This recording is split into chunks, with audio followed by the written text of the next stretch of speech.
A brand new apartment keychain shouldn't feel heavy, but sometimes it does. At Revenge Pulse, we notice the small moments where relief turns into something tighter. Marin Holt's story matters because what happened to her wasn't loud at first. It was familiar. It sounded like care. It moved like control.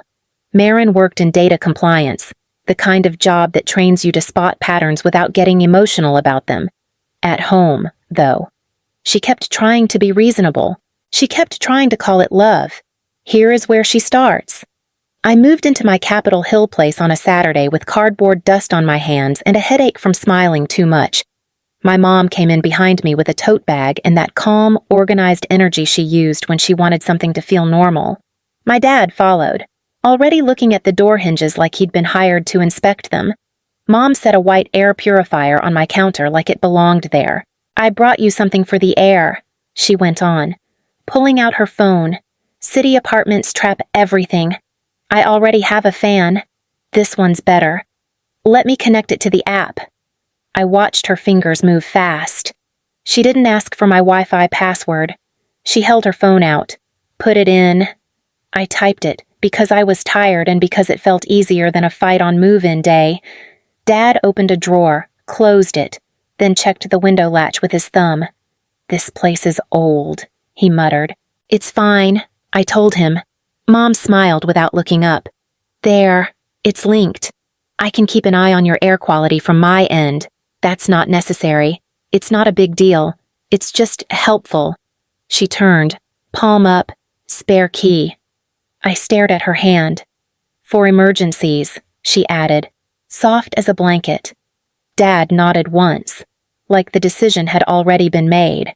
I found the extra key in the box, held it for a second, then dropped it into her palm. Her fingers closed around it right away. "Good," she said. "Now I can breathe." We noticed how quickly the room got quieter after that, like something had been settled. Later, after they left, I stood alone in the doorway and listened to the purifier hum. I told myself I'd made a normal compromise. I unpacked a few plates, set my laptop on the small desk, and tried to feel excited. If you've been here for these stories before, you know how the smallest access can become the biggest problem. The first thing I noticed wasn't big. It was my desk chair. I keep it at a very specific height, low enough that my feet stay flat, high enough that my wrists don't ache. That morning, it sat just a little higher. Not dramatic, just wrong. I stood there with my coffee cooling in my hand, staring at it longer than made sense. Then I told myself I was tired. I'd been unpacking late. Things shift. Later that week, the couch pillows switched sides. The navy one I always put on the left was on the right. The cream one with tassels had been fluffed in a way I never bothered with. When I mentioned it to my mom on the phone, she laughed softly. "You probably moved them without thinking." "I really don't." "Well, you've been stressed. Work's been a lot. I let it go. I always did." A few days after that, she texted in the middle of my afternoon. "Rough call today." I stared at the screen. I hadn't told her about the compliance meeting. I typed back slowly. "Just busy." She sent a heart and nothing else. That night, my dad showed up unannounced.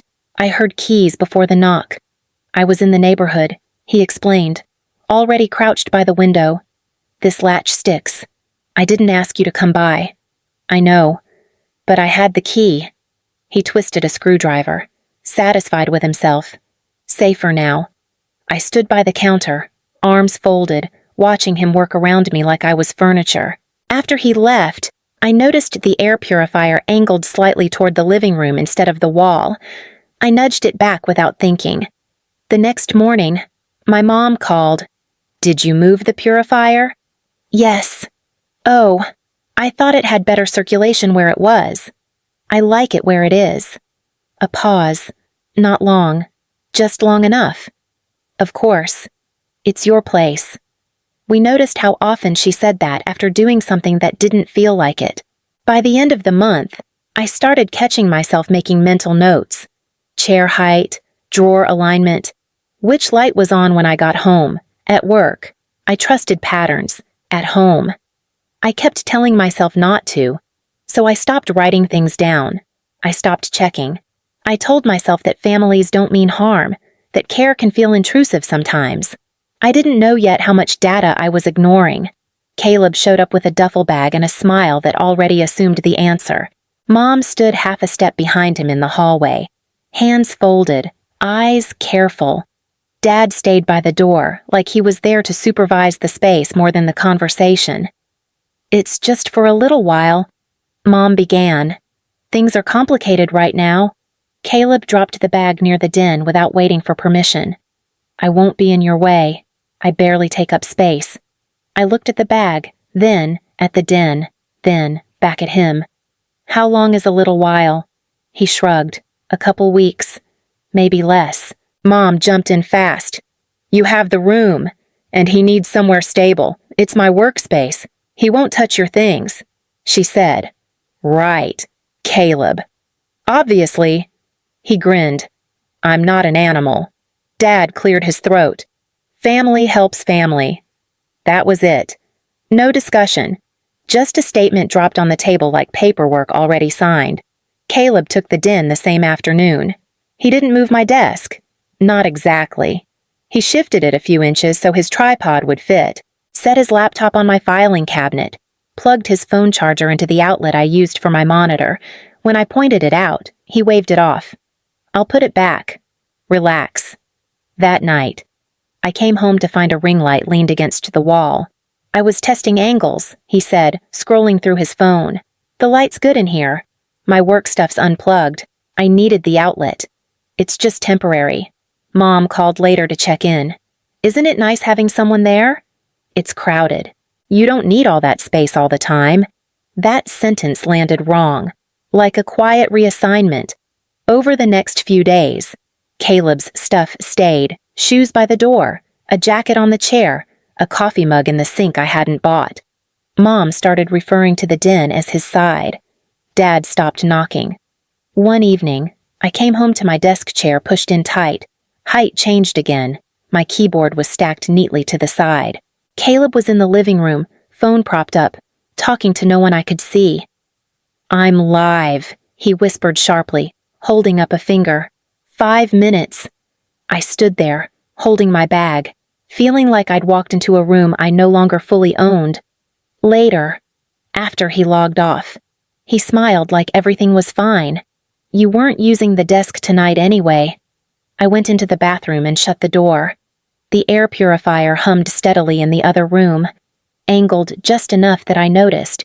I told myself Caleb explained the changes, that this was what shared space felt like, that families blurred lines sometimes. I didn't see yet how useful he was as an excuse. The email came in just before lunch, flagged but not escalated. That kind of warning sits heavier than a reprimand. "Can you jump on a quick call this afternoon?" my manager wrote. Nothing urgent. It was always urgent when they said that.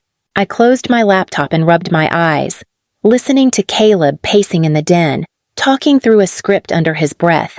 The ring light clicked on, then off, then on again. During the call, my manager kept his voice even, too even. "We're seeing some unusual outbound traffic tied to your home network." I straightened. "From my work machine. Not exactly. It's adjacent. Off hours. Consistent uploads." I glanced at the unplugged monitor beside me. "Is that a problem?" "It could become one if we can't account for it." After the call ended, I sat still for a moment, hands flat on the desk. The room felt louder than it should have. Caleb laughed at something on his phone. The purifier hummed, steady and calm. That night, I opened my router dashboard. I hadn't touched it in months. The interface loaded slowly, then settled into its usual grid of connected devices. One line caught my eye. A device I didn't recognize. Active. Uploading. The graph spiked between 1 and 3 in the morning. A smooth, steady climb, night after night. I leaned back in my chair, heart thudding, not panicked yet, focused. Caleb leaned into the doorway. "You look intense. Just work stuff." He nodded, already bored. "I'm ordering food. You want anything?" "No." He shrugged and disappeared. I filtered the device list, checked allowed addresses. One entry didn't belong. I copied it down, then another. Timestamps. Session lengths. My phone buzzed on the desk. Mom's name. I didn't answer. I watched the graph update again. A thin line climbing upward, quiet and efficient. At work. Patterns meant something. They always did. I closed the laptop slowly, the way you do when you don't want to startle whatever's on the other side. I waited until Caleb left the apartment. He announced it from the den, loud enough for the walls to hear. Meeting a friend. Don't touch my stuff. The door closed. The lock clicked. The room settled into a quieter version of itself. I opened my laptop again. The unfamiliar device was still there, active, sending data out in steady intervals. Not bursts, not noise, clean, intentional, end-to-end encrypted. Whatever it was sending, I couldn't see inside it, but I could see exactly when it moved and where it went. I followed the address trail slowly, checking physical locations instead of labels. One hop, then another. Always the same destination. I stood up and walked through the apartment, laptop tucked under my arm like it belonged there. Past the couch, past the den, past the desk that wasn't fully mine anymore. The air purifier sat where Mom liked it best, angled toward the center of the room, plugged directly into the wall. I crouched and unplugged it. The hum stopped. The upload graph flattened. I plugged it back in. The hum returned. The line climbed again. My mouth went dry. I unplugged it once more and lifted the unit onto the kitchen counter. It was heavier than it looked. Solid, meant to feel permanent. The back panel came off with a little more resistance than expected. Inside, tucked behind the intake vent, sat a small black module. No battery. Hardwired. A tiny lens angled just enough to catch the living room and part of the den. I stared at it for a long time. Then I laughed once. Not because it was funny. Because my body didn't know what else to do. I heard Mom's voice in my head. Calm. Reassuring. It's just helpful. I checked the wiring again. Clean install. Someone had planned this. Someone who knew where to hide it and how to power it without drawing attention. My phone buzzed on the counter. Mom's name. I didn't answer. A minute later, a text appeared. The app just sent me an alert. Is the purifier offline? I set the phone face down. I sat on the floor with my back against the cabinet, the purifier open in front of me like a body on an exam table. The apartment felt different now, smaller, crowded in a way it hadn't before. I thought about all the times Mom had known things too early, about Dad fixing things that weren't broken, about Caleb rearranging furniture without hesitation, confident it would be fine. Caleb didn't know. I was sure of that now. He was messy, loud, careless. This was precise. The realization landed slowly, like pressure. She didn't trust him either. I put the panel back on, plugged the purifier in, watched the graph resume its climb. The phone buzzed again, then again. I didn't move. From the outside, nothing had changed. The purifier hummed. The room looked normal. My life, apparently, was still on schedule. I closed the laptop and stood up, careful not to step into the camera's line of sight. Whatever this was, it wasn't an argument. It wasn't a misunderstanding. It was a system, and I finally knew where it lived. I left the purifier alone. That was the first choice that felt intentional.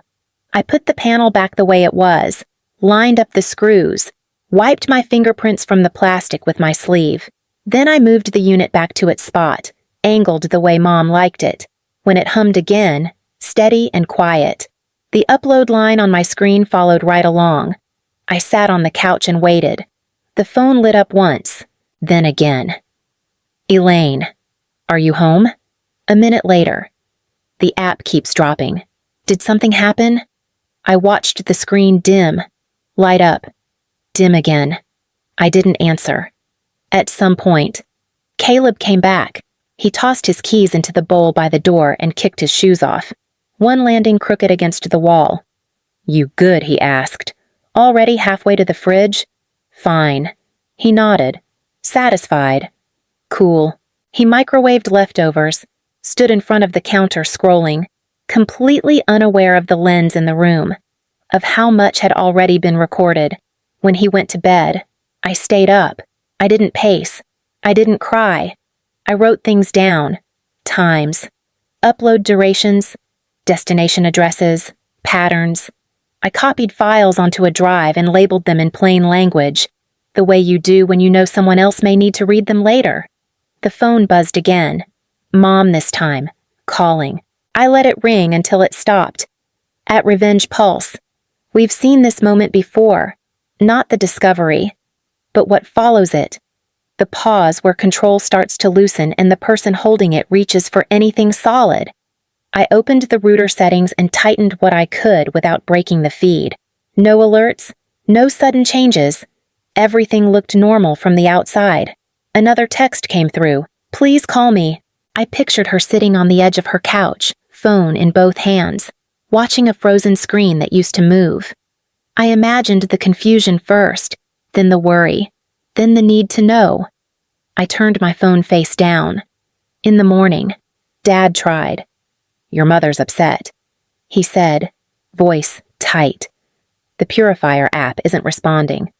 I'll look at it later. You should answer her." "I will." "Not yet." I went to work, logged in, joined meetings, spoke when spoken to. The apartment stayed quiet. The camera kept streaming. By evening, the silence felt louder than anything they'd ever said to me, and I let it. The movers arrived early, quiet the way people are when they've been told to keep things contained. The foreman stepped in first, glanced around once, then met my eyes. "Anything we should know before we start speed matters?" "Discretion, too." He nodded. "Got it." They worked without chatter. Boxes folded, tape pulled tight. My life reduced to labeled rectangles that slid neatly across the floor. I pointed. They lifted. Nothing was discussed.